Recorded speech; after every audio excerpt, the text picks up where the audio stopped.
On November 5th, 2003, all doubt of Ridgway's guilt was erased. He pleaded guilty to the murders of 48 women. He'd made a deal to cooperate with the prosecution to provide more information on his victims and the whereabouts of their remains. In doing so, he avoided a trial and possible death penalty. Mr. Ridgway'i, how do you plead to the charge of aggravated murder in the first degree as charged in count 1 for the death of Wendy Lee Caulfield? Guilty.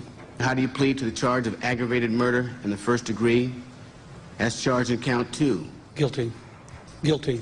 Guilty.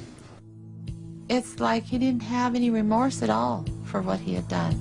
You know, he'd killed so many people, he didn't remember who they were, what they looked like.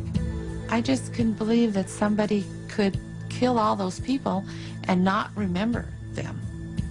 Neither could the angry relatives of his victims, who were invited to speak in court when Ridgway'i was sentenced to life without parole on December 18th, 2003.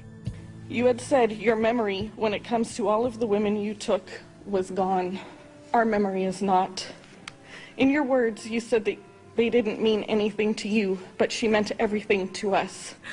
She was a mother, she was a wife, she was a sister, and we miss her. Gary Ridgway'i sat there stone-faced as victims' relatives damned him and mocked him. He's an animal. I wish for him to have a long, suffering, cruel death.